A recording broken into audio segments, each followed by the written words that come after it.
एणु बरगढ़ जिला को आसवे राज्य सरकार कौन प्रकार तात्पर्यता नहीं मोर संपूर्ण भाव में इच्छा अच्छे मुझे विधायक थी गत सरकार समय गत 1.5 वर्ष पूर्व मु सरकार थिला बेले आप बरगढ़वासी मत बहुत भल पाती मु विधायक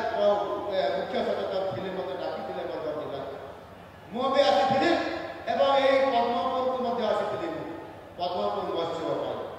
मत मुख्य अतिथि हिसाब से ये पद्मपुरवासी आ बरगढ़वासी मत सुजोग देते मु मुख्य अतिथि होती सरकार तार पाऊना कहीं मत विरोध में मत सुजोग मिलता कारण मत पद्मपुरवासी बहुत भल पाते बोली मोर मन हुए आज मत ये आमर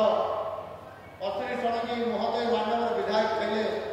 धनुଯାत्रा कहबार लगे विश्वर सबुठ बड़ ये खुला मंचर जो धनु महोत्सव आपको आसवाई पड़ो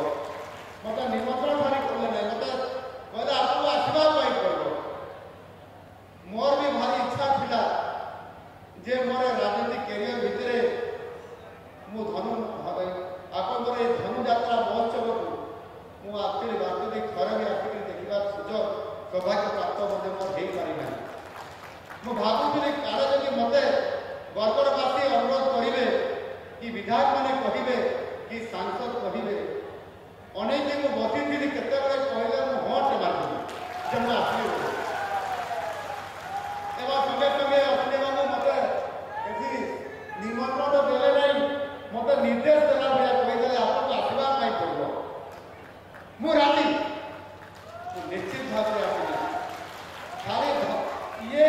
धनुଯାत्रा महोत्सव लगे आसबी ना बरगढ़ जिला को ये बरगढ़ जिला को आहरी बारंबार आसबी ये माटी होती ओडिशार बरपुत्र मान माटी ये माटी होती ओडिशार स्वाधीनता संग्राम में लड़े से स्वाधीनता संग्रामी मान माटी आ ये बरगढ़ माटी को आसबी ना ये केवल एणुक केवल धनुଯାत्रा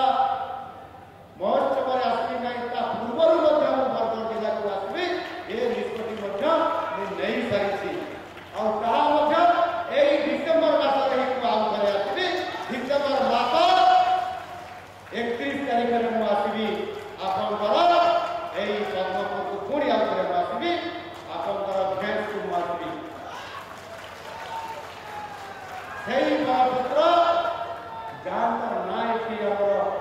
अतिथिगण नहीं स्वाधीनता संग्रामी ओडिशार बरपुत्र एवं जड़े आदिवासी स्वाधीनता संग्रामी से केवल ओडिशा नुहति भारत वर्ष नुहति सारा विश्व विरल से स्वाधीनता संग्रामी माधव सिंह शहीद दिवस